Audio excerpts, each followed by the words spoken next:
to Talk Hockey, streaming from the Oilers Live Studio. Subscribe or follow today.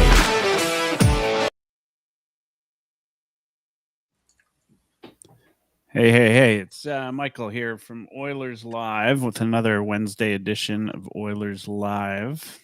Here, streamed live on the Edmonton Sports Talk, YouTube-.ca/heavy hockey, on Twitter at Oilers Live. We've got the usual guests tonight, or co-hosts, I don't know. Ryan Lotsberg, senior writer for Heavy Hockey. The Oilers Fanatic, Patrick. And, of course, co-host, Mr. Dash in the Park. We're going to start the show tonight with just a couple moments of silence. If you haven't heard yet, we lost a very important member of the community. Yeah, we're just going to have a moment of silence, and we'll follow that with a couple words by everybody on Bruce McCurdy before we talk some hockey, which I know Bruce would want us to do. Big hockey fan.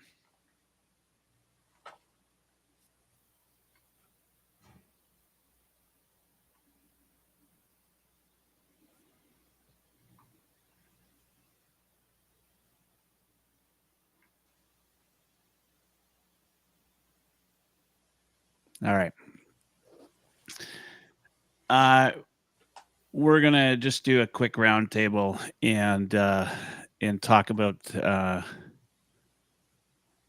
Bruce right off the hop, because I mean, there's very few people that mean as much as Bruce did to the Oilers world, to the astronomy world, to the community of Edmonton. And very important part of that, and such a big loss for everybody. So we're just going to do a quick roundtable. Please, in the chats, because the chat stays forever. Put your thoughts in there about how you feel about Bruce. I'll start just so you guys can get your say in. About 7 years ago, I started Oilers Live, and I didn't really offer a ton of value to the Oilers podcast community outside of just another guy with an opinion. At the time, there were about 100 different Oilers podcasts, and Bruce was one of the first people that I reached out to, and I hadn't interacted with Bruce before, so he had no reason whatsoever to get back in touch with me, but he responded right away, and he was one of my first big guests, and it's no surprise because over that 7 years I've got to know Bruce. I'm not gonna say we were close friends. I mean, he never called me to go for a coffee or anything like that. It wasn't like that. But he treated you like you were a priority. He treated everybody like a priority. So, absolutely amazing guy. And I just, very few times, when somebody that, I don't know on a super personal level, when they pass, do I get as emotional as I did when I heard about Bruce today. Because he always had a moment for you. And, in the heavy hockey chat recently, Lotzie brought up a Bruce McCurdy article, and then all of us said, hey, we love Bruce, because we did. And we said that before we found the news today, because, we all love Bruce, and he's just an amazing human. I reached out to him 2 weeks ago and said, hey, it's been a long time since we've had a chat. Like, are you up for it? And he responded within an hour to say, yeah, I'm up for it. Like, let's do it. Because that was Bruce. And, I see some chats already. A very generous man. That's exactly it. and so knowledgeable and just such a great part. He did some guest articles for heavyhockey.com, which he didn't hesitate to do. No surprise. He was, I don't know how many times. Yeah, I don't know how many times he did things, but for us. But it's just when you asked Bruce to do something, he did it. I don't know how he had the time because everybody, like, I'm just reading all these comments on Twitter today or X, about, I always had these conversations with Bruce, and he must have had 1,000 conversations going, and yet he still made everyone feel like a priority. Superhuman ability and just a wonderful guy. Anyway, I'll let the rest of you say your words, and I'll talk. Just going to open the floor, and then if you talk first, and then when we're done, we'll talk some hockey. Okay, guys? Yeah, I can jump in there, I guess. Yeah, I mean, Bruce was our godfather, right? Like, he was our first go-to. He'd be the guy that we always always wanted to get our stuff from. He was the first to jump in and help. He's been on the 99 Forever podcast. He's been on Oilers Live. He's been on Oilers Live many times, in fact. He was on with Low Tide. And like that, Michael, you remember it, that 7 to 10 minutes we had with Low Tide and Bruce before the show started was probably the best 10 minutes of the whole hour and a half, right? Like, just super, super cool. I had an interaction with him about a month ago where we were going to go for a coffee, and I regret that we haven't, but it's too bad. Like, Bruce is the kind of guy. I looked down and go through our chat today, and I had some tears, and like, one question, Bruce, what's this bright star planet right beneath the moon here the last few nights? I just can't figure out. I've never seen it so bright before.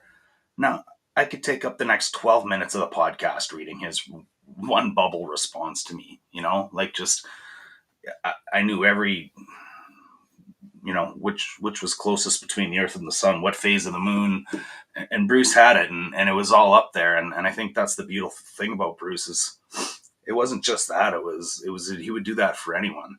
And it wasn't just space. It was about hockey, obviously, a lot of the times. But one of my fondest memories, lots of you'll probably remember this, I'm sure, is running into Bruce at the Low Tide book signing, right?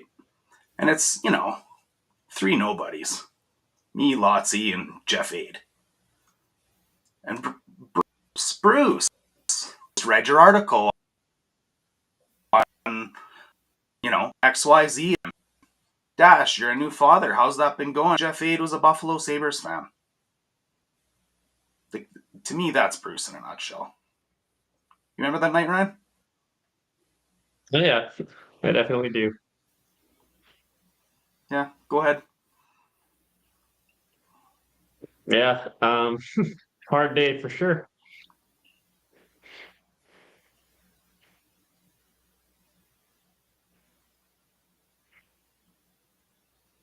Sucks he supported us so much,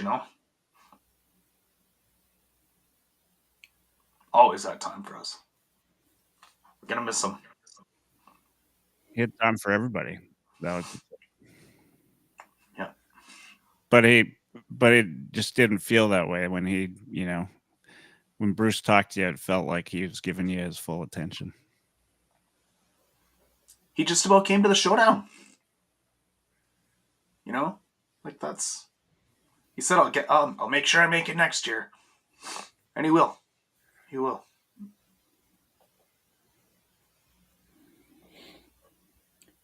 You want me to jump in there, Ryan? Can come back to you. Yeah, I just I didn't know him on a personal level like you guys did, but just I was watching him for the first time on the Cult of Hockey podcast that he did with David Staples, and he's the kind of guy you looked at him and you just started smiling right away, and he just had that quality. Like, I can't really explain it. It's just like, that's somebody that I like, and I didn't even know him on a personal level, but just to watch him, listen to him talk, I saw all his interactions, obviously, on Twitter and how friendly he was, and just seeing the outpouring today of, like, I was trying to talk about it on my video on the Oilers Fanatic earlier tonight, and I probably did a very poor job of trying to explain it, but it's just, he's so beloved here in Edmonton. He's going to be missed. I definitely feel like we got to do tributes to him here at the Heavy Hockey Channel. Like, he's just one of those pillars that you're going to be remembered along with Joey Moss and Little Ben and stuff. Like it's a huge, tremendous loss, and I feel so much for all you guys. And I'm honestly a little jealous you got to know him better than I did, and I wish I had got to meet him in person, but he did. I was doing thumbnails for David and Bruce for a while there for their podcast, so they actually gave me a little shout out on one of their podcasts, so I've actually got a video saved on my phone from David and Bruce thanking me, so I can keep that kind of tucked away as a cherished possession there. So yeah, it's just a beautiful man, and he's going to be greatly missed here at Edmonton. And I don't think I could say it any better than you did, Michael, and you have Dash, and I'll let you jump in there, Ryan, if you're ready. But yeah, just a beautiful man, definitely going to be missed.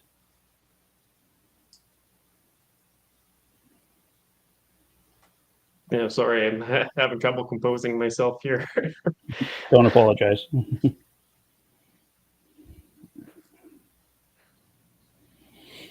But yeah, he was yeah. I'm struggling. I didn't even really know him, right? Like, it's not like me to get this way, but yeah. What if you like? But just like, what a beautiful sports mind, right? That man could take you to any moment in sports, whether it was the Expos or the Blue Jays or the Montreal Canadiens in 1968, right? And he could paint that picture for you and tell you exactly what was going on in that moment, like you were sitting there on the couch watching it with him. You know, that's a and how many snapshots in that Rolodex in his brain? Like he knows the entire Oilers history better than anybody off the cuff. Anybody. And I'd have put anybody up against Bruce. yeah, he can give you details of games that happened 15 years before I was born. Like, it was crazy. Yeah. That, you know, he knew what the weather was like that night. yeah. You know, how tall the plant was beside him. Like, it was crazy. Yeah. The kid's a beauty too. Like, Kevin is absolutely awesome. Like, those guys have stood by us. You know, we called the Woodcroft firing, and people laughed in our faces. And, you know, that was Bruce going public for us, standing up for us, saying, I don't know, these guys haven't been wrong yet.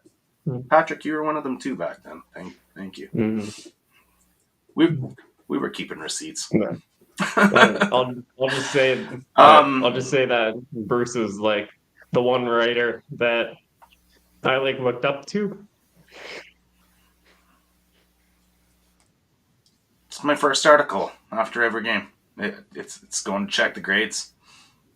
If I, no offense to EST, but if I get one post game, I'm going to listen to the Call to Hockey. I want to hear Bruce's 2 good things, 2 bad things in his number. You know? Little shout out to Staples too. Last night took the podcast, and if you listen, you kind of wonder if I can't. I listened to it, and he might have known. Wow. And yeah, I mean, I can't. The 2 of them have been doing that for years.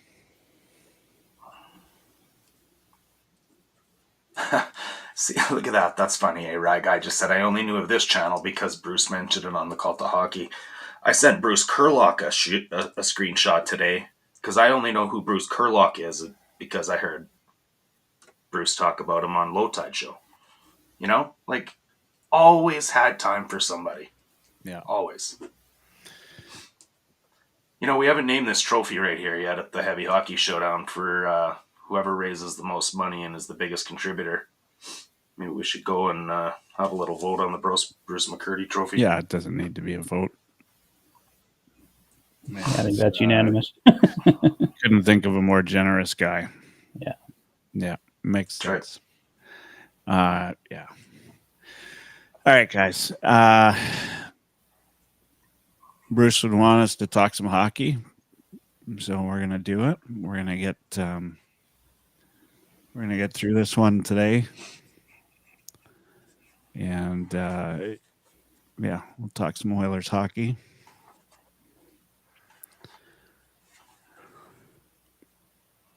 All right. I actually thought this would be easier, but Me too. okay.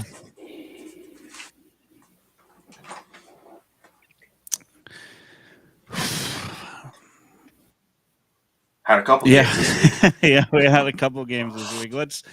Let's start with. All right, thanks, Dash. Let's start with some Oilers. We got one more win for him too. Yeah, we got one more win for Bruce. Yeah, at least he went out on a Yeah. heater. Let's start with some Oilers news. Patrick, give us a rundown on the Oilers have had. I mean, outside of the games, they've actually had a busy week this week. Let us know what's going on.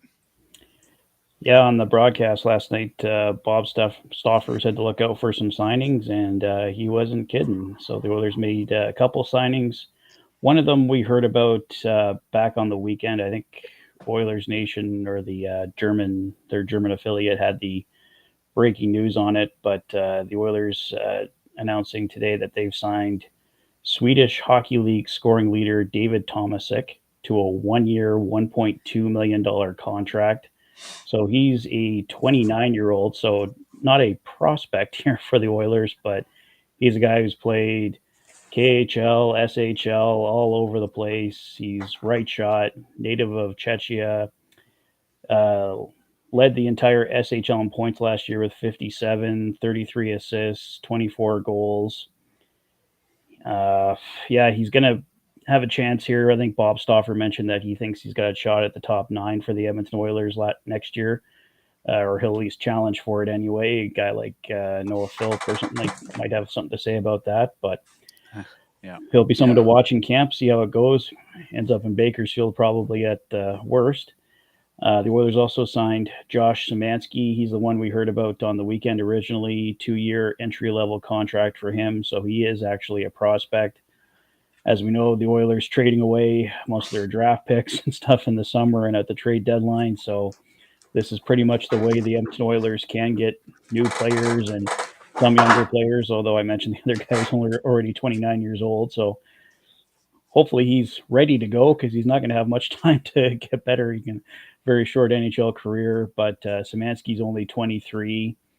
He spent some time in the OHL with the Owen Sound Attack. He was in the German league, so Leon Draisaitl was a key factor in bringing him over from Germany. So we'll see how those guys go. And Tony Brower also had an update for us on the team here. Let me bring it up.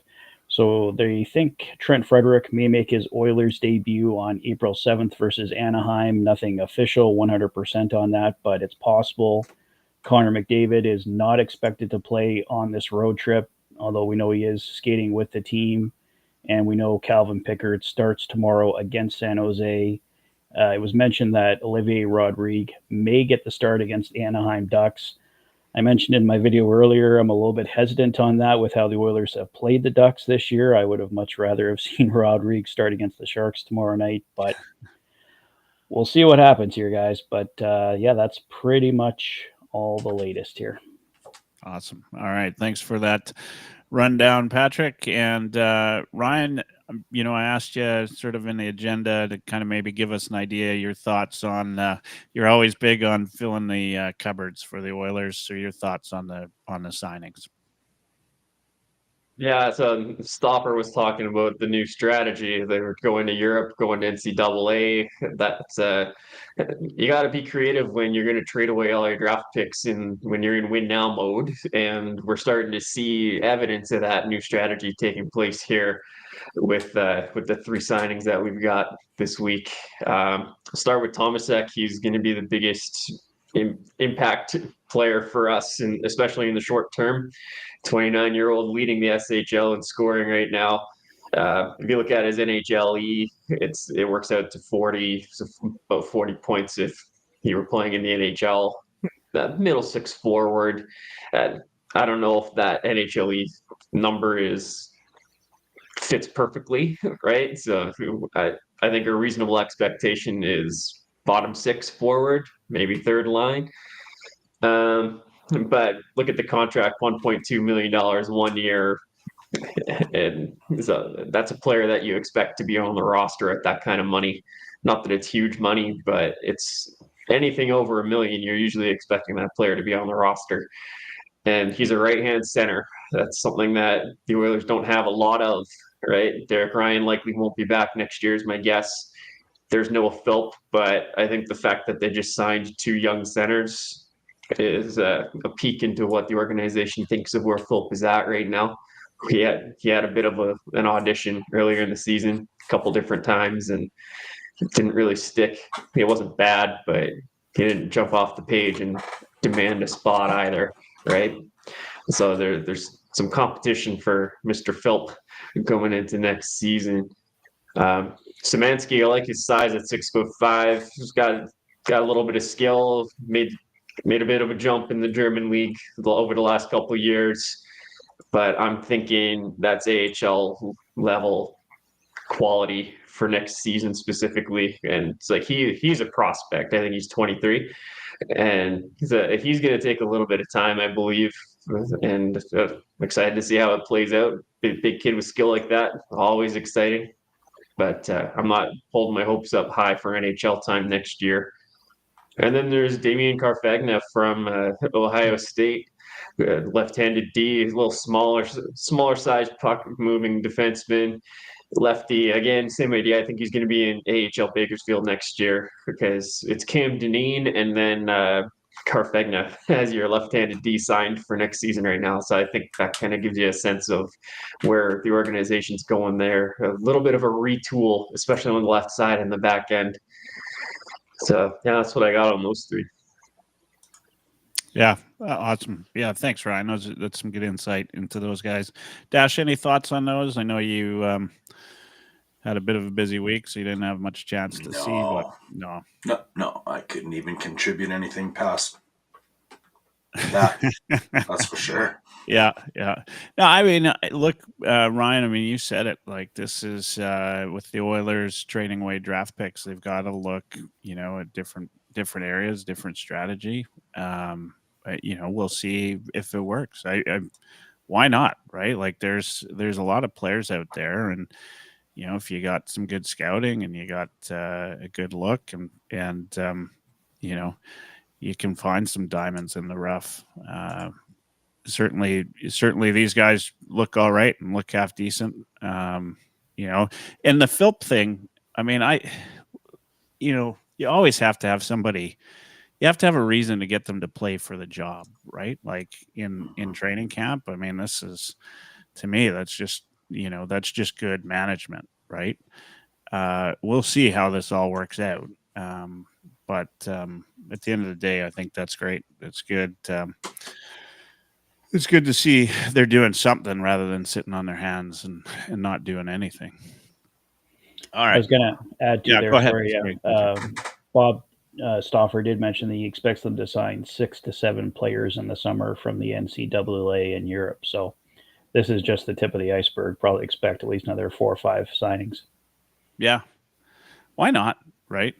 I know he, whether you're a fan or not, I happened upon, I was staying at the same, on the same floor as Ken Holland, and we were in the breakfast area having breakfast, and Ken Holland sat behind me, and he spent, I could never figure out who he was talking to, but he was literally right behind me. So I was taking notes and he was talking to the fellow that he was talking to, and he talked a ton about the NCAA, right? And watching those players and developing them and make, and how much he thought that, that's where the next crop of talent was always coming from, right? Like that's where the diamonds in the rough would be.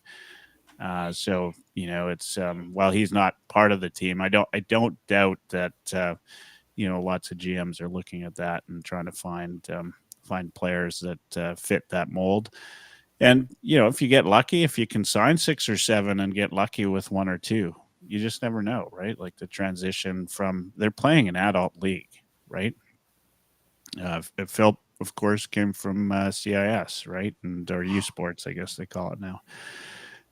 So that's also good. And hey, why not? We don't have the draft stock to do it, so we got to find another way.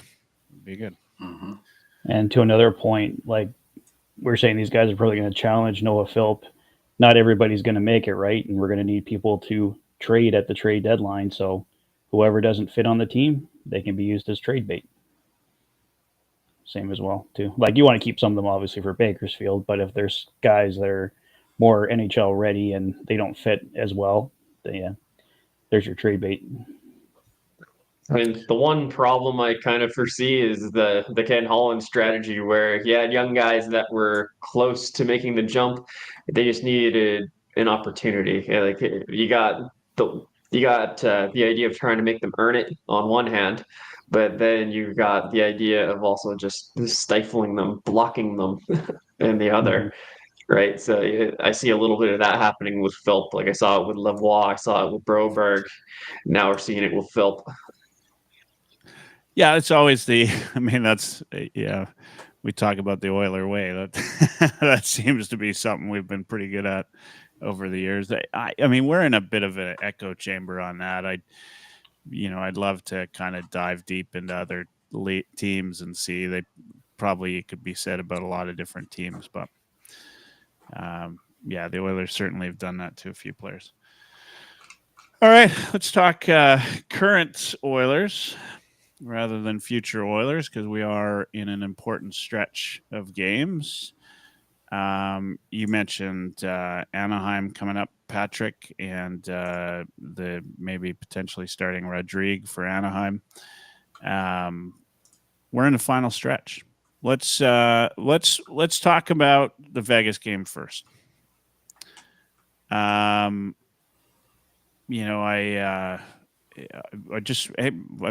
Love to get your thoughts on it. Dash, did you get a chance on this one? Yeah, I watched it. Yeah. It's echo, I guess, what's out there. It's tough to really, say it differently. The first period wasn't great. You could see him start to pick up steam at the end of the first and kind of start to feel the wagon start moving. And I thought they pretty good job against a team that's, loaded and bringing it at them. And, we're missing some key players. So, Calvin Pickard gets it done again. Never seems to be pretty, but he seems to just get it done, which is all we need this goaltending to really do. It's unfortunate that Stu's had some poor games, and I don't, and is potentially still injured here or whatever's going on. But I just think this game in particular was nice to see Dry, the Edmonton Drysidles get moving in the right direction again in the second and third. Cool milestone moments. I'm just still really worried about our puck management. We're just way too many lost one-on-one battles, way too many foot battles because of speed.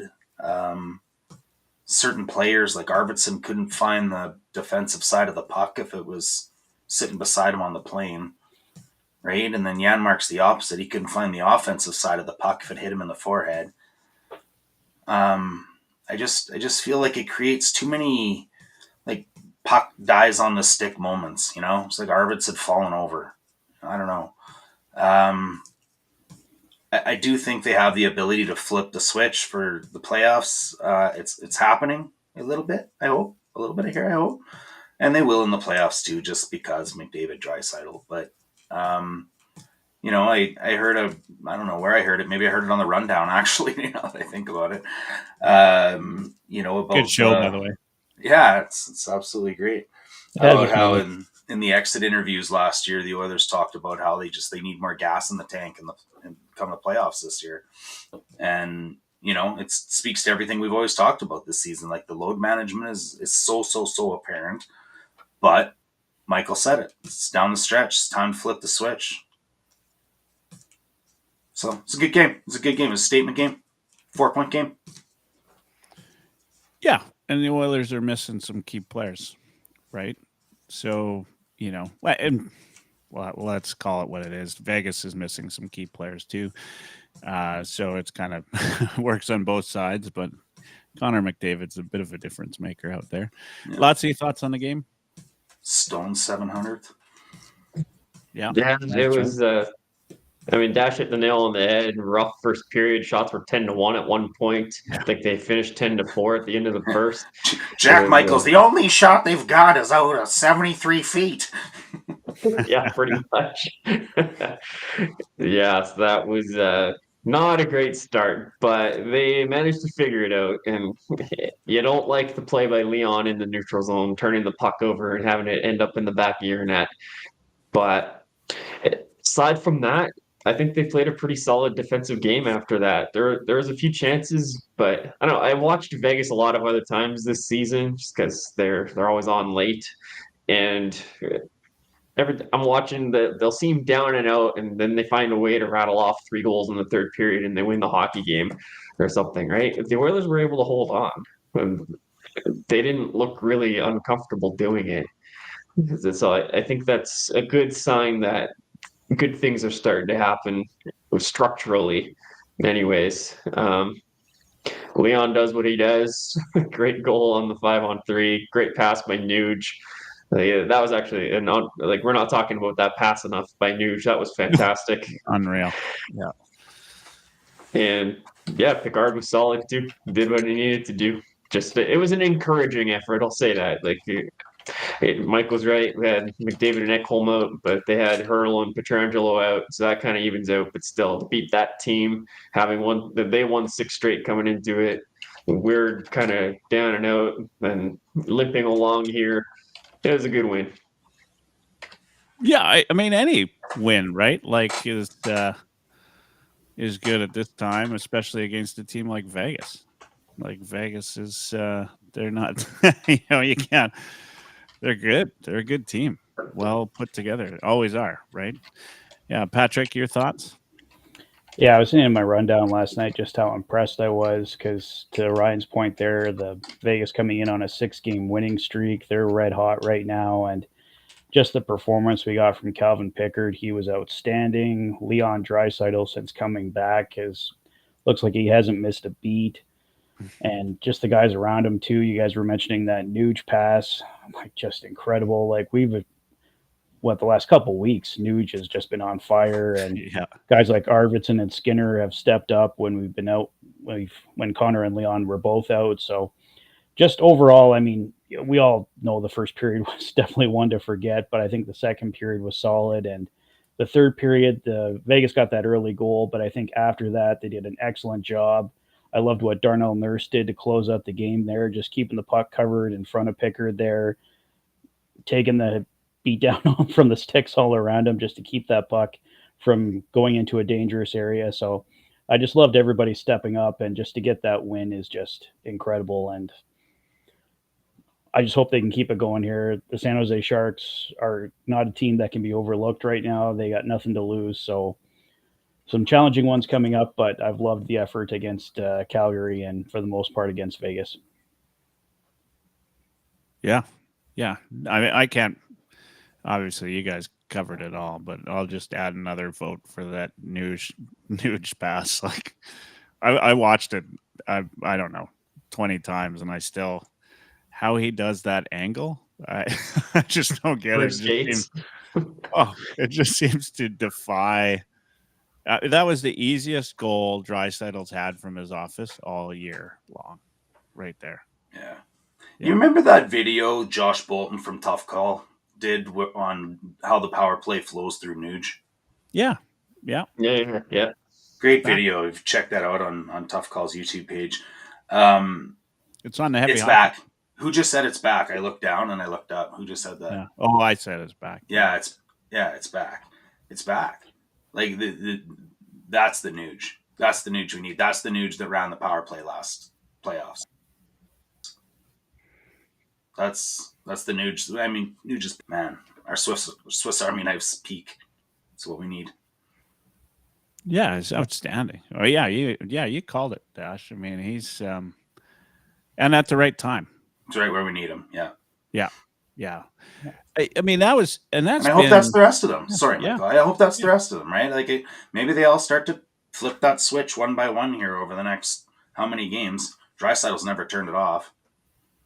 No, I mean, this is a statement year if Draisaitl's ever had a statement. It's broken. Year. It's jammed in the on position. Yeah. Glad we signed him last summer. No kidding, right? Like, and a deal, no less, right? Like, Speaks it's to hard his to character. say that. Yeah. Unbelievable. Gets the cheddar and just comes out and proves it. Yeah. Just probably needs that Hart Trophy for a paperweight for all that cash. The first year he scored, I always talked about this. Like the first year he scored 50 goals, I always said he was the least lauded 50 goal scorer of all time. Yeah. It's like the next year, nobody talked about the fact that Draisaitl scored 50. Yeah. And I couldn't figure it out. Like Oilers fans obviously were, but here we were in Edmonton saying we got ourselves a legit goal scorer. And even up until this year, I still don't think he was getting all the credit he deserved, right? Like, well, only active player outside of Ovi with 450 goal seasons, and he's a better passer. I know. It's, one day we'll have the full-on Draisaitl pod. Like we'll just talk about him. But Matthews is better. Yeah. Yeah. Are we catering to the Leafs fans? Nah, it's so I don't hear it anymore. So. No, you don't hear it anymore because it's a silly. I mean, they're all great players. Let's be honest, but it's not focusing. But we all know what it says. Yeah, not focusing. Ryguy says Leon's technically on the same pace as Ovi. What if Oilers Live 10 years from now are talking about whether Draisaitl's going to beat Ovechkin's goal record? Oh, jeez. I mean, it's crazy. Yeah, but is it unrealistic? I mean, the only thing with Draisaitl is his he takes a beating, right? Like, I don't know. I mean, but he plays like that game where he got hurt. And he wanted to, he wanted to go for 50 and he wanted to keep his point streak going. He's hurt and he comes out there and he played like nothing, right? Like I was actually surprised to see him out the next game, but it was clear he was hurt when he went down. But he came out in that third period and he just next level. All right. What about that Flames game though? Oh yeah. It's unbelievable. I was doing some reading before the show, and one of Bruce's last pieces was about Dry and all the how he's the best dual threat player in the game right now. Like there might be better pure goal scorers and there might be better playmakers, but no one's better at both. There's no better dual threat than Leon right now, and he had all the stats to back it up. Can you believe we're talking about that though when we've got Connor McDavid on our team? Yeah. Right. That's probably why Leon doesn't get as much love as he deserves. Yeah. Which is unfortunate, but this year he better get it. Because this comes out though, like when McDavid's not around, he just comes out and shows, right? Like he just shows he can lead a team.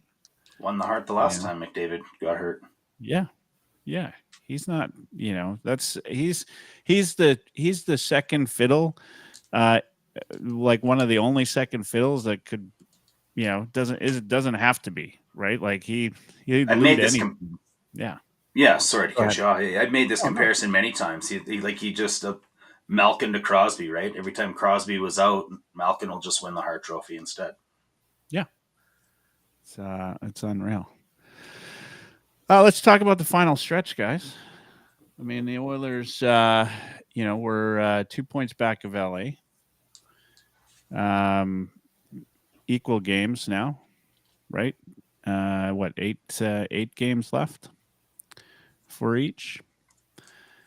Oilers up. There's 2 games between the two. So we're complaining. Well, I don't know if we're complaining, but there's been some complaints about not having enough Calgary Edmonton games, but we got the right divisional matchup, right? Going into the stretch. This is perfect. Two games left against LA. If somebody takes both of those, that's likely home game advantage, right? And it is a home and away too. So it's likely home game advantage for whoever takes those two. But not outside of, I guess, 2-3 against San Jose, which is unbelievable. I don't know how that schedule maker makes that, but you got Anaheim in there. You've got the Jets and the Blues. What a wagon. Wow. Don't want to be playing them right now. No. You guys told me about the Four Nations. Oh, our players might get confidence if they play in it, and maybe they pull off a big win and carry that confidence into the playoffs. That'll never happen. Binnington. I'm trying to say you were right. For somebody. Yeah, worked for them. Yeah, for them. Yeah, it did. It did. Might work for us too. This McDavid injury might be a blessing in disguise. I mean, I hope he's Gets a ready and little I hope he rest. comes back. And yeah, just like, full of gas. Let's go. Dig So in. he skated today, right? Skated him A couple Frederick, times now. Kane. Yeah. Yeah, he's skating. Yeah. Yeah, it's good. I mean, I did personally, like, as long as Draisaitl's there and the Oilers are winning a couple and I don't think there's a legit threat anymore of Calgary catching the Oilers. So saying all that, whether we got home game or not, you want McDavid to come back as fresh as possible, right? If he needs to sit until game 1 of the playoffs to make sure he's 100%, if Ekholm needs to sit, to be honest. Skinner needs to sit, like, let them all sit. This is let them sit and let them. I mean, this has been a long ass 2 years, right? Like, this is, game 7 of the Stanley Cup Finals, condensed schedule. If McDavid has to come back for that last game against San Jose, I'm okay with it because they're probably sitting Draisaitl and a few players anyways, if it's clinched. Yeah. I think it'd be a mistake to sit those players if it's not clinched. I'd really like to have home ice advantage on LA. Yeah, if you got a shot at home game, take it. Yeah. But Kings have only lost 4 games at home all year, you guys. Yeah. That's insane. 4 games all year. And then that was just the 4th. Like, for a good, it was 3 for a good long while. Into the 70th game of the year or something. They had 3 losses at home all year. Yeah. You got to go in there and do it 4 times? Ugh. Kings have been consistent every year, right? The only thing that they've also consistently lost to the Oilers every year, but that's it's been, those haven't been gimme series. Like, not a one of them have been easy, right? One of those losses for the Kings at home was against the Oilers. Yeah. Yeah. I mean, it's going to be. I'm excited. Like, I love this rivalry now. Like, this is terrified. Fourth year. It's tradition. Well, I was terrified last year, right? I wasn't worried last year. I thought we were going all the way last year, but I don't know. I just really think we're primed for a first round exit. I don't want to be that negative guy, but I've been that negative guy a while now. It's just I feel like this is LA's year. I can just feel it in my bones. Yeah, I mean, Could be. I hope I'm wrong. Here now. I hope I'm wrong. Imagine being Winnipeg and going like post to post, for 82 games.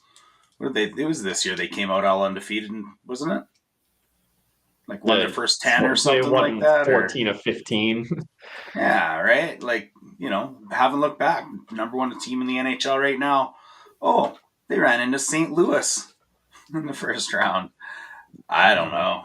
That's speaking of first round upsets. That's got that written all over it too. Is that an upset anymore though? If the Blues, just mic drop. It'd be St. Louis Vegas if anything. St. Louis has overtaken Minnesota. Well, I think me and Michael just means Winnipeg doing Winnipeg things. Is the joke I got there. I was. Hey, they may not even win the division. Dallas is only 4 points back. Yeah, they're playing well too. But they've won 6 in a row or 7 in a row. That's my team I picked for the Cup final, if you'll remember. So they're turning it on at the right time. The only team, well, 2 teams. The Oilers aren't looking super hot. Edmonton and Minnesota are the only 2 teams in the West right now that aren't on a heater, which is a little bit scary. I'm not. I don't want to get on. We're on a bit of a heater right now. yeah. By our standards this year, yeah. I mean, what do you want? 3? There was a stretch though. They were the best team in the league, right? There was a good. I don't know if you noticed, but we can win 3-2 pretty good. Yeah. Sometimes not so good, but we do it anyway. We can lose 3-2 pretty good too. Yeah. Toronto, they're surprising this year. I mean, top of the division. I don't remember. I definitely didn't have them top of the division in the East, but the biggest surprise is still Washington. Yeah, Florida's missing Kachuk. Yeah. Yeah, Florida's got some injuries of late for sure.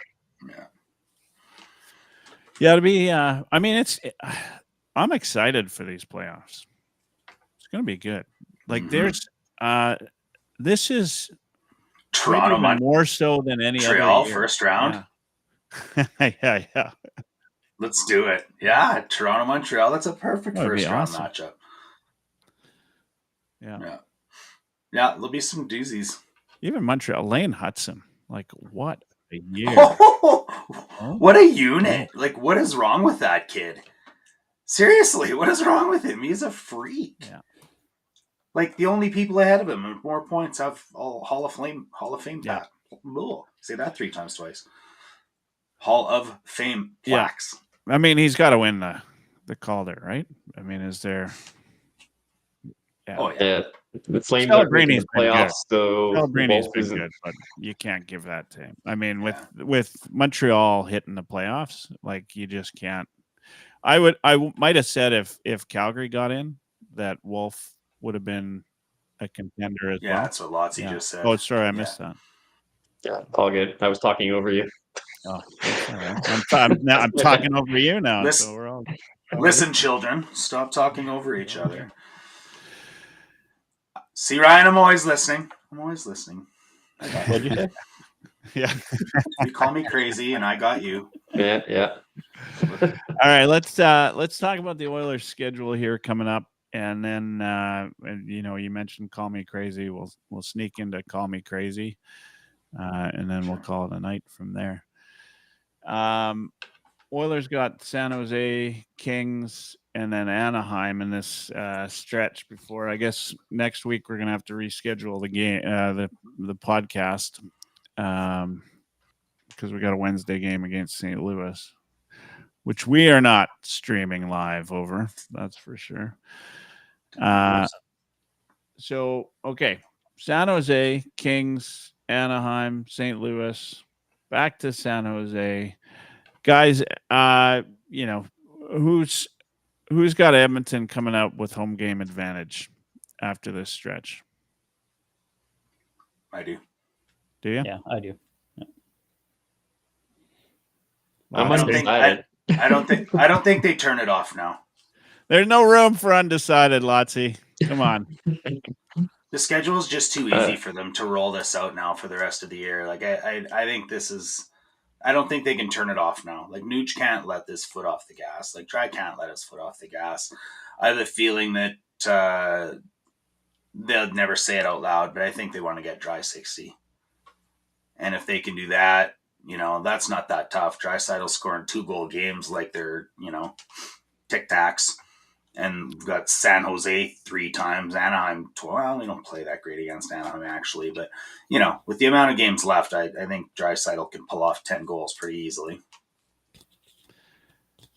So I think we're on a heater. But I think we might win out outside of maybe one game. I think we're going to win out the season outside of like maybe 1 or 2 games. Oh yeah? Yeah. I think that's bold.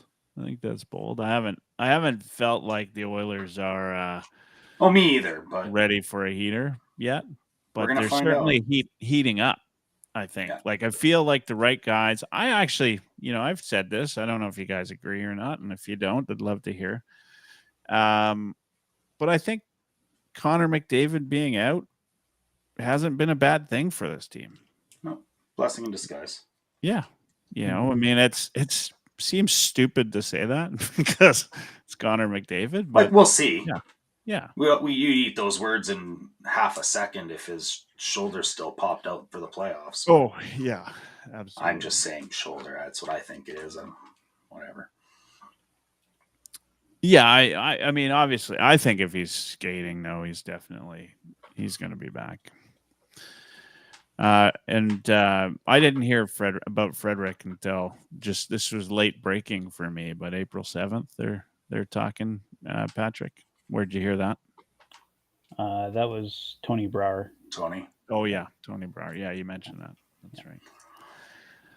I think that game tomorrow is going to be like a statement game. I think there's going to be boys off the schneid. I think it's going to be a points night. I think it's like a 8-2 or 7-1 kind of game.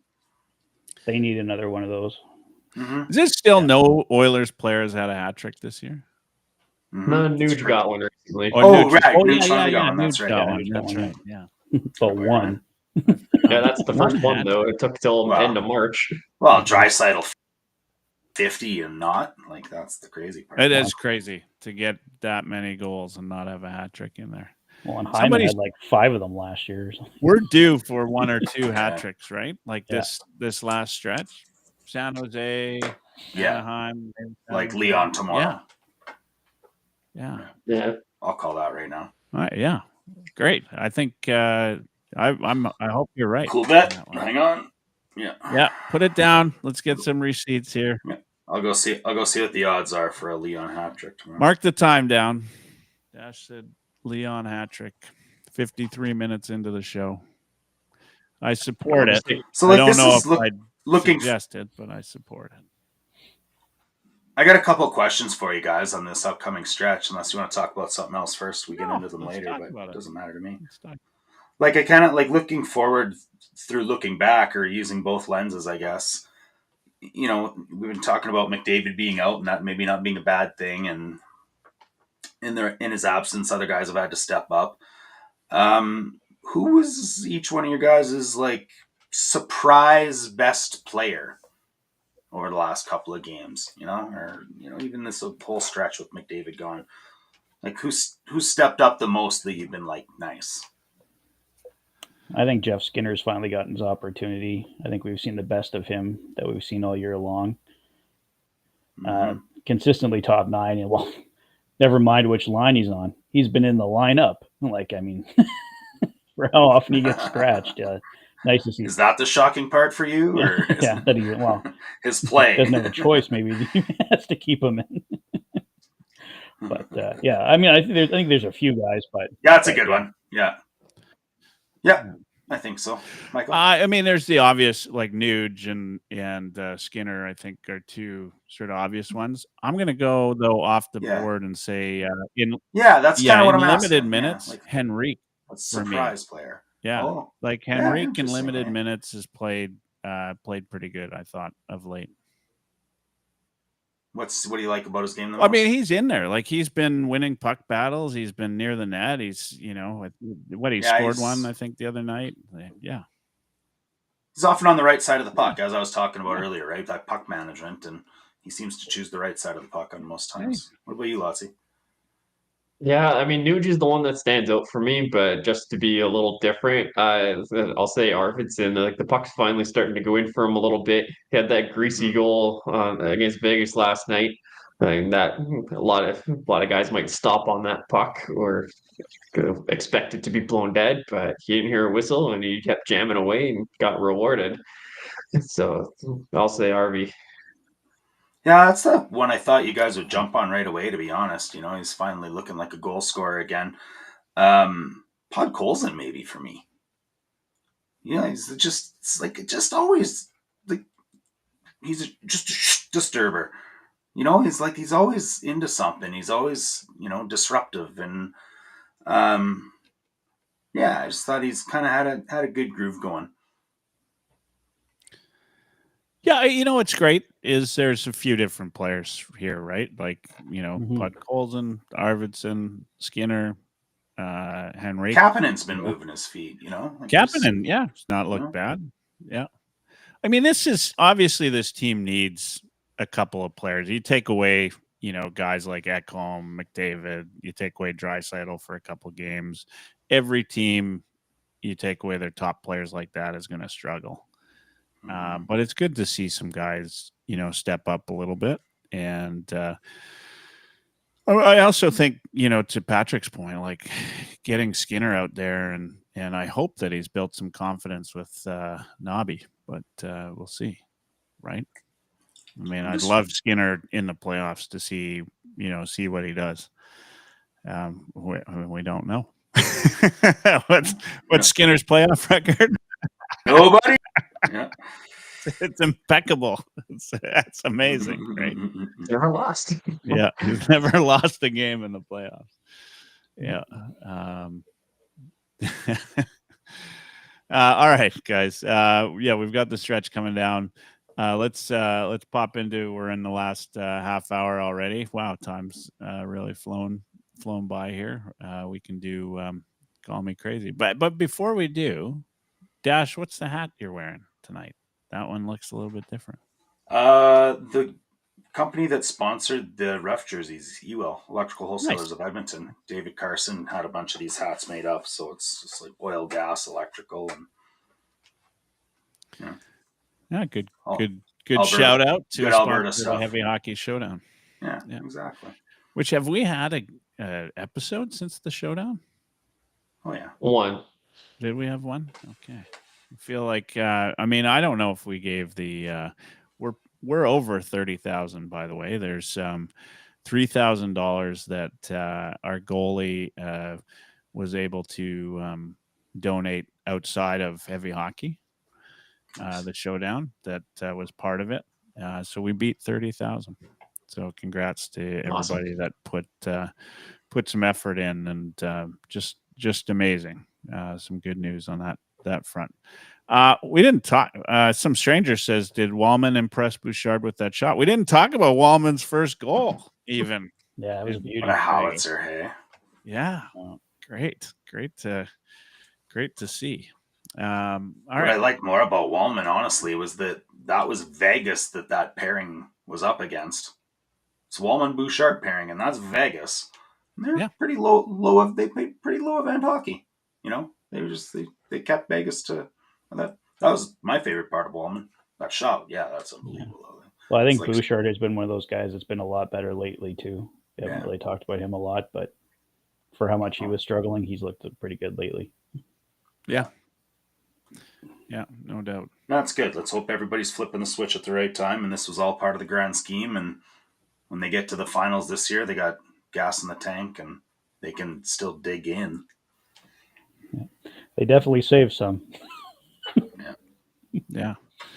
We quickly, I guess, before we get just quick, we just want to go, unless if you mentioned it already, so I mean, we may do it and call me crazy anyway, but McDavid, when's he going to play? You think he'll play next week? Is that what they're talking? Possibly April 7th. There was a report on the weekend that he was going to come back against St. Louis, but that's from the Too Much podcast. So they've gotten some things right, some things wrong. But. Yeah. Yeah. Okay. I mean, I'm thinking like, okay, McDavid needs 10 for 100 points, which is a big deal for him, right? Like to get there again.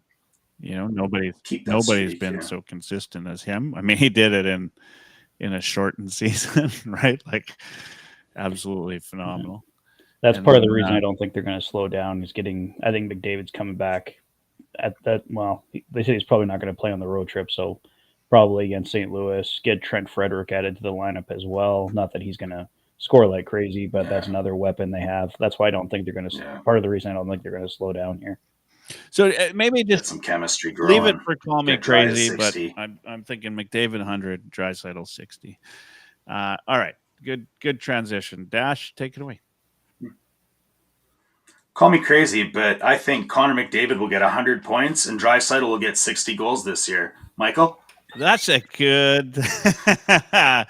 That's two things all at the same time. Both of them together. Yes, I think they will both have. Yes. Call me crazy, but I think they will both happen. Yeah, I think if McDavid comes back against St. Louis, it happens. I do. I just think this is a team that we've seen in the past when they're motivated to get a certain number, they've done it. And I wouldn't.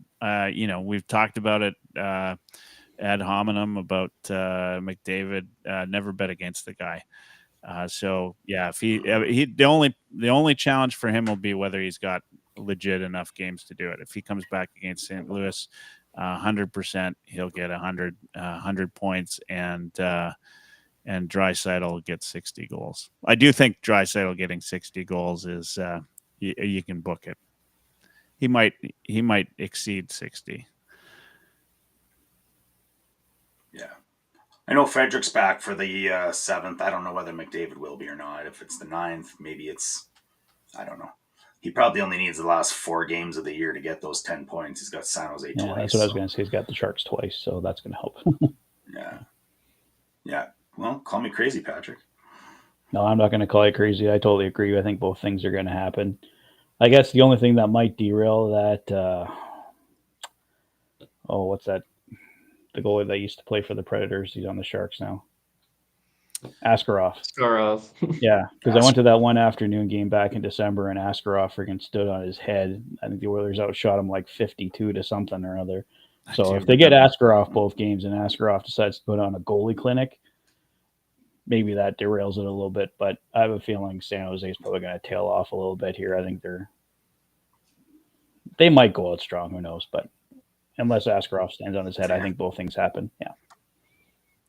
Yeah, I think their tank has been fully executed already. They got 20 wins this year. Ryan, call me crazy. I'd love to, Dash. You know I love to do it. Yes, I am going to call you crazy on this one. Connor's my boy. Love the guy. I have a real hard time betting against him. I just don't know when he's going to come back, and I don't know if he's going to be 2 points a game or better coming off this injury immediately. I just haven't seen that same level out of him this season. So in my heart, I want that streak to keep going for 100-point seasons. I just don't know if he's got the legs right now. I just don't know if he's going to have the runway. And Leon getting 60, he needs 8 more goals in 8 games. He needs to average a goal a game.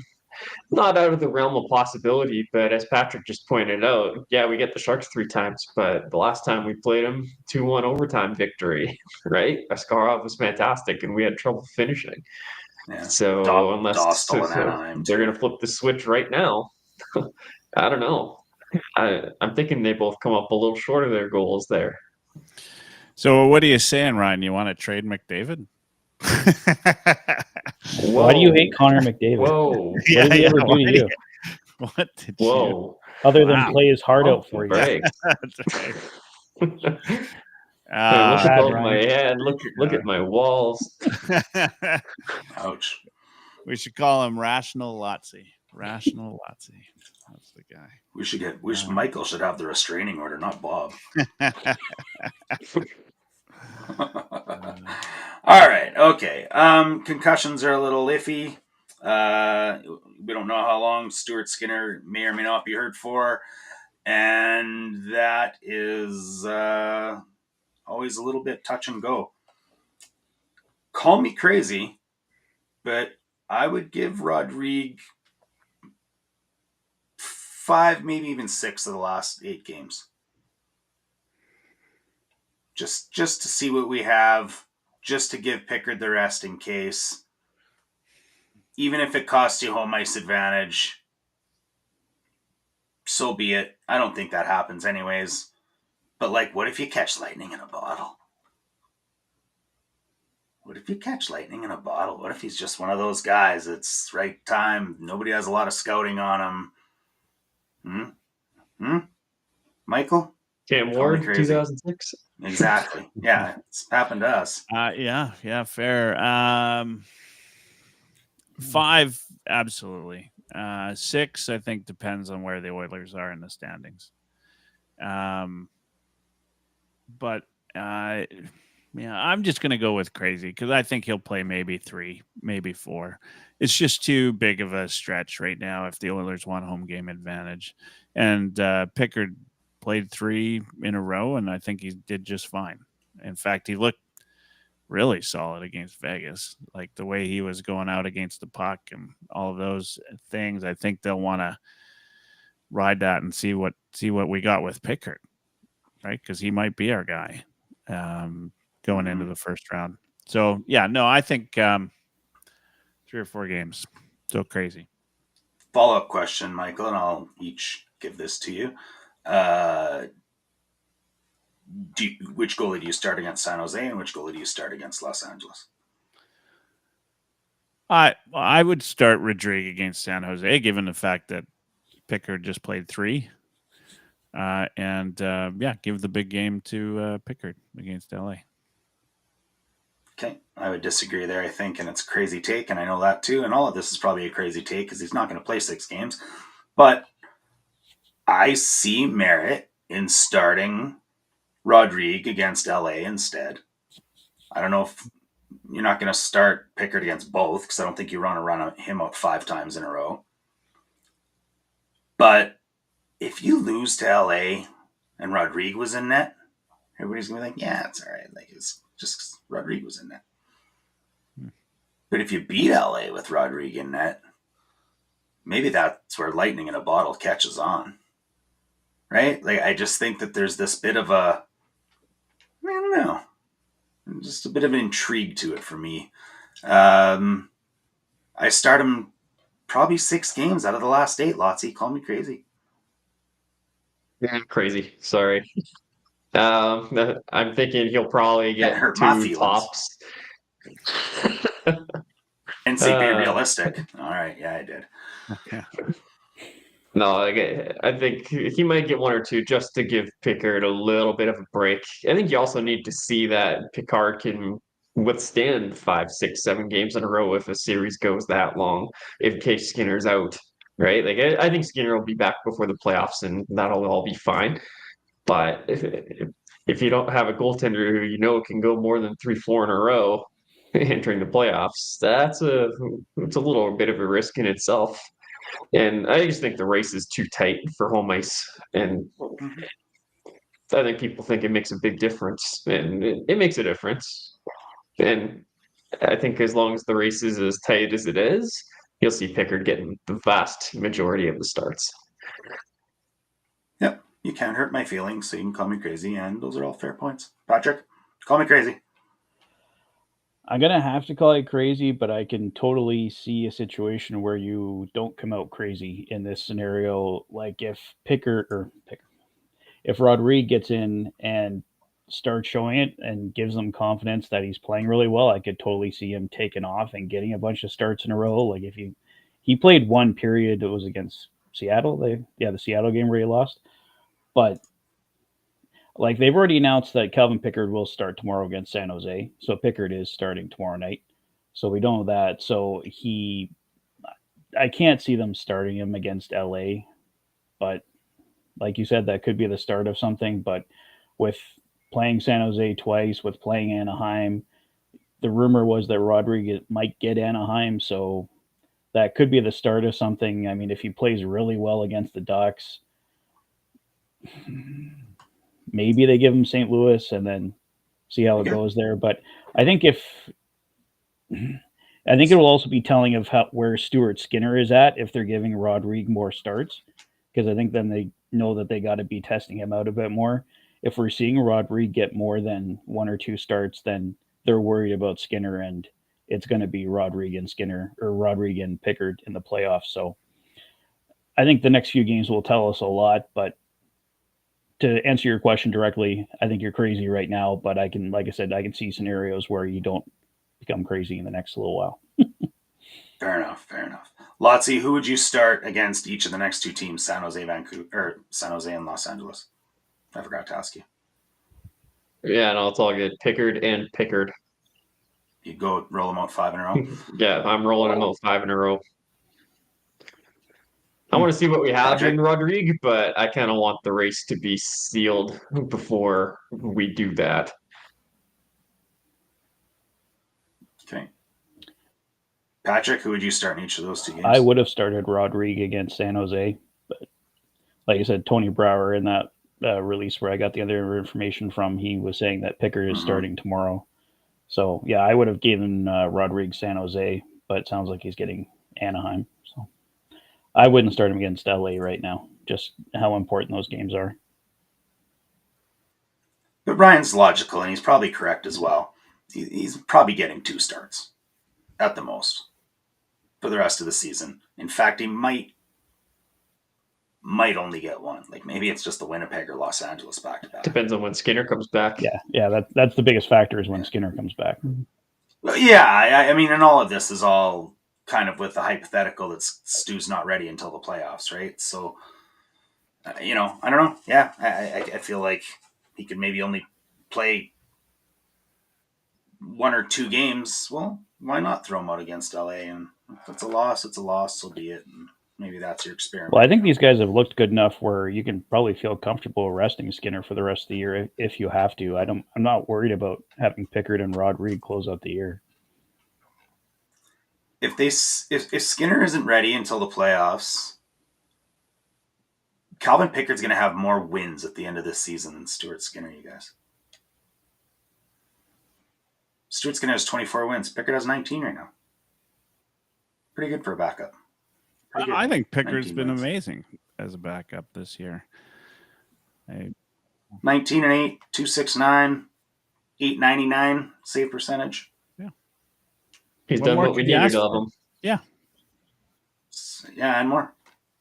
He's been solid. Because of this. His game last night was outstanding, I thought. Thought he was a big part of it. In the last 8 games, go 5 or 6 wins. Pickard's going to have more. Yeah. Okay, let's do this. Call me crazy, but Calvin Pickard will end the season with more wins than Stuart Skinner. Ryan? No, we're on a roll tonight. I am going to call you crazy, because who's going to come back? Patrick, call me crazy. I think Calvin Pickard will end the season with more wins than Stuart Skinner. No, I think Calvin Pickard will have more wins than Stuart Skinner. I'm not going to call you crazy. Right now I'm betting that we don't see Stuart Skinner for the rest of the year. So I think Calvin Pickard will definitely have more wins, and Calvin Pickard's been excellent right now. Definitely going to talk him up with Russ in the chat there. We got the president of Calvin Pickard fan operations here in the chat. So we definitely got to talk up Calvin Pickard right now. And yeah, no, he's been fantastic lately. And I think he's definitely going to have more wins than Skinner. I think Russ just loves backups. He wants to start Rodrigue against LA too.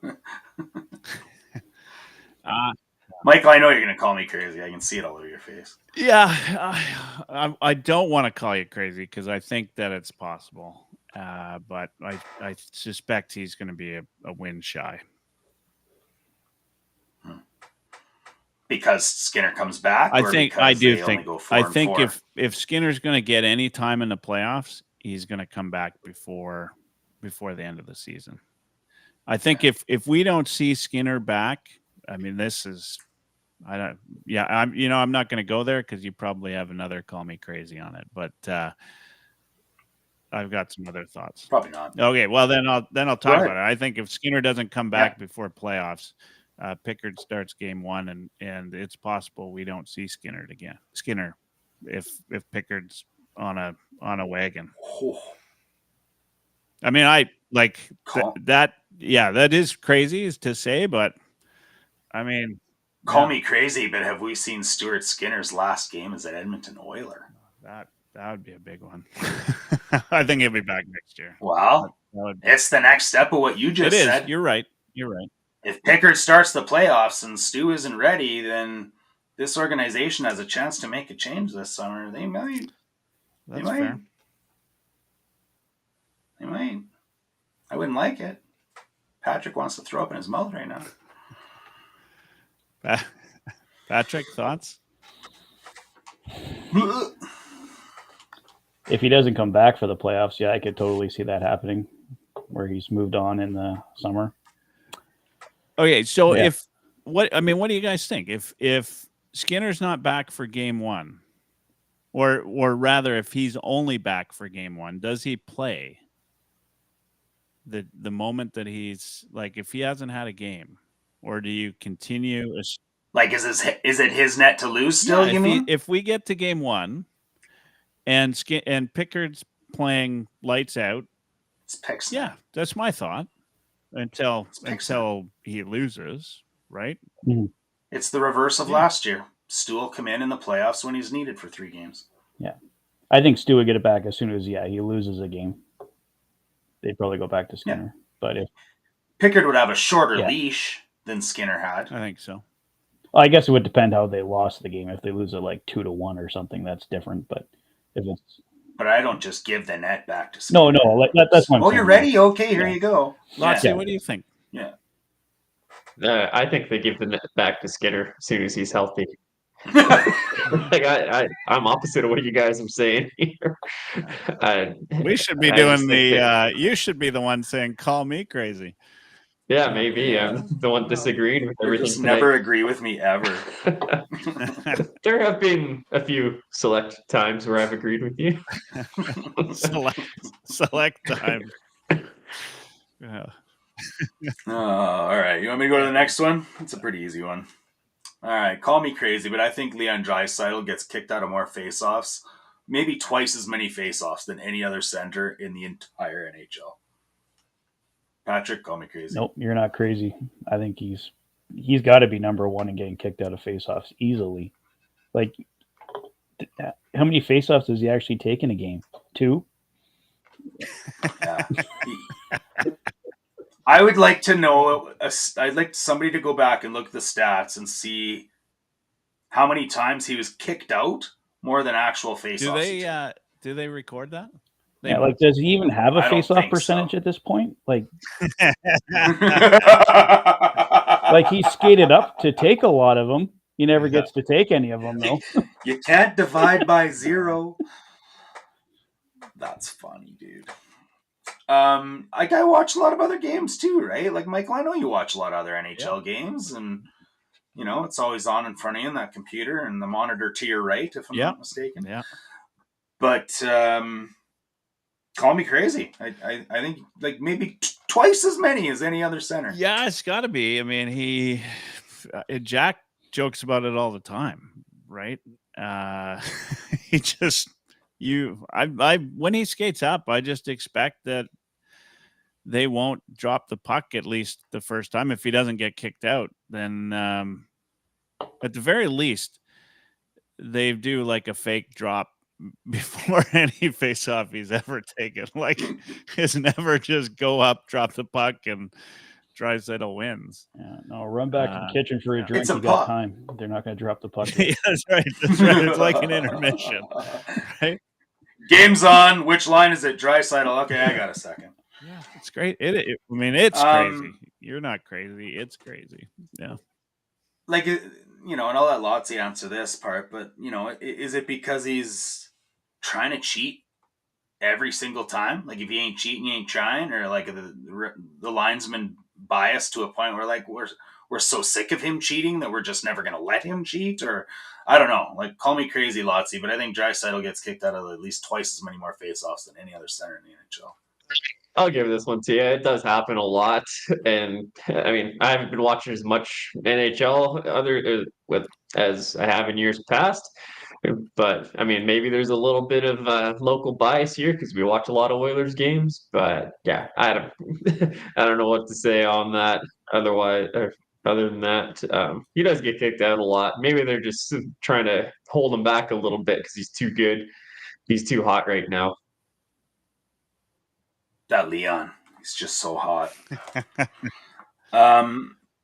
Yeah, I mean, like, look at the Leon we know and love and because we love him so much is because he just does not have a lot of F's to give.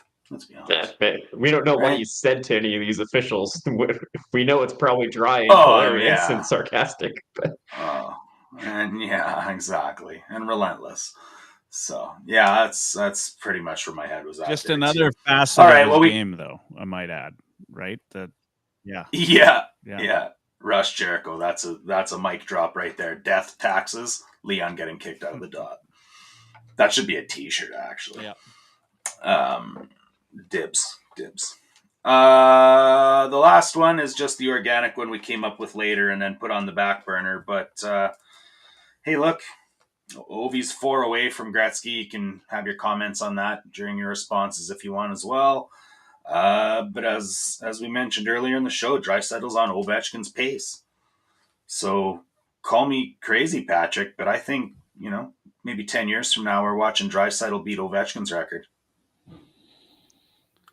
I'm going to have to call you crazy on that one. I'd love to see Draisaitl do it, but I think Ovechkin's just been doing it he's obviously been doing it for longer. He was there before, but the consistency is, I can't see Draisaitl maintaining this for that long where he would be able to catch up to Ovechkin. I think Draisaitl is going to have 8 great seasons as an Edmonton Oiler here going forward, but I don't think he's going to score enough goals where he's past Ovechkin. I could see him maybe challenging for second or third, but I don't think he's going to catch him. Yeah, love Ovi. He's putting our fellow right-handers up on the map here over Gretz, but really parallels in the players too, right? Like, you ask any hockey fan where Ovechkin's office is, they'll tell you. You ask any fan where Draisaitl's office is, they'll tell you. Call me crazy, Michael, but I think we're watching him break Ovi's record someday. Yeah, I think you're crazy. I mean, look, Ovechkin plays a big game, but he's not as invested in every play as Draisaitl is. Like, Draisaitl just is in there. He gets injured because he's in there as much as he is. And Ovechkin, like, he's just got that shot, right? Like, not to say he's a one-sided player, but he could just stand there all game and not, like, it's not like he's doing the reverse hit like Draisaitl and then getting into the Draisaitl scores. He's got an office, but he scores a million different ways and never has a game where he's not invested in playing and being, part of the action. Whereas I think Ovi could have a hat trick one night and never have had a hit.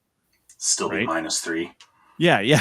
And there's that too, right? Yeah. Oh, so I just not that I don't. It's hard to call. Ovi's a big guy and plays a strong game, but I just don't think Draisaitl will have the same longevity. So this is just you're speaking. This point just to kind of help you clear this, and just for my own sake as well, from a load management perspective. Like Ovechkin's able to do what he's doing freakishly as it is right now because he saved some of himself in his career just to apply it all to goal scoring kind of type thing. Like that's yeah. I mean, what you're saying? All right. He's damn good at it. He's about okay. Well, you're not wrong, but I can also use your points against you and tell you that you helped me prove my point because Draisaitl can do it in every other way as well. And I think the reason that we see that is because of his hockey IQ. And I think it'll be that hockey IQ. You said it too. Ovi just stands there and wha-bang. It's like that robot chicken on The Simpsons. Like you just hit the button and he'll just score. It's fine. I think Draisaitl's mind will keep him in the game. until then, as well as his body, like maybe we'll see. Who did I miss? Lotzie or Patrick? I forget. Lotzie's turn. Oh, I don't want him to call me crazy again. He's going to do it. Okay, fine. Draisaitl will beat Ovechkin's record. Call me crazy, Lotzie. I have to call you crazy. And the big reason why is because Alex Ovechkin scored 52 goals in year 1, 46 in year 2, 65 in year 3. Leon scored 19 in year 1, 29 in year 2, 25 in year 3. Then he broke out for 50. Right, it's like Ovechkin came into the league as a 50-goal scorer essentially, and he's had a 20-year career doing it. Whereas Leon, he had a little bit of a slower start, and now, scoring in the league is generally up a little bit higher now. So there's a higher likelihood he's able to go at a higher pace for a longer time, maybe catch up to OV. But he needs to have that longevity factor as well. He needs to play into his late 30s, maybe even until he's almost like 39, 40. So I don't think he can do it. I hope it would be amazing. Somebody's got to protect this Oilers record we've had. I mean, Gretzky retired as an Oiler, or went into the Hall of Fame as an Oiler. Right? He did most of his damage as an Oiler. So we need to stake claim to that record back. So, Leon, you're our man. Get it done. But I'm go get our record back. You know what? Yeah, sure. He come out of a career like a cannon. Lotzie, I'll give you that. I'll give you 1 point right back that I think will make you change your mind. Mm-hmm. I'm listening. Ovechkin's line mate right now, I don't know, like Dylan Strome and what? Who? McMichael? Protas? Like who? Yeah, Alexi Protas, who's having a great year. Great. Who's Leon going to have on his line for the next 10 years? You've talked to Oilers fans. They're hoping 90, it's not Connor. 97 or something like that. What if he's got a guy like that in his line for the next 10 years? I mean, Ovi had Backstrom for a long time, and obviously Backstrom's not McDavid, but Backstrom was an elite playmaker, and everybody knew it was going from Backstrom to Ovi throughout their primes. Yeah, he was the best passer in the league at the time. I would give him that as well. Although maybe Ovi certainly, made him look that good too. All right. Well, I don't know. I think we got a couple minutes left, and that's all I had anyways. So I don't know if you want to wrap up quick or if you want to wrap up the radio and keep going. Or let's wrap up quick. We've got a little special last word tonight. So, I'll start with the round table, let you guys go, and then we'll get the last word in. Oilers got a big stretch. I think they're going to do it. I think they're going to do. I think they're going to get home game advantage here. We'll talk about. We'll release the schedule on when we're going to be on the air next, because it won't be next Wednesday. But I think the Oilers are going to do it. I think Pickard's going to be a big part of that, and Draisaitl will hit 60. And one last thanks, Bruce, for all the years. I'll pass it off to Ryan. Yeah, it's going to be an exciting stretch drive, and I'm just looking forward to watching it. I don't know how it's going to play out. The Kings are really good. We get them 2 games near the end here, so the winner of that probably gets home ice. We're 2 points behind them, so it's going to be interesting. Yeah, what I was trying to say earlier is that Bruce is the one writer who I've really looked up to throughout my writing career. And so big thank you to Bruce for everything he did. Go ahead, Patrick. Yeah, I think it's going to be an exciting finish. I like where the boys are at right now. Getting rejuvenated watching Oilers hockey again. It was kind of depressing there for a while. And Me too. Yeah, I think it's just going to be a strong finish. Like Lotzie said, those 2 games against LA, I think will tell us who gets home ice advantage in that series. It's not official yet, but we pretty much know it's going to be Oilers Kings round 1. And we all thought they were going to win the Stanley Cup this year. Maybe they get it done in the year when nobody thinks they can do it. So, hey, I could go for it. And yeah, just thank you to Bruce McCurdy. He's pillar of oil country, and he's going to be missed, and we'll definitely remember him here at Heavy Hockey.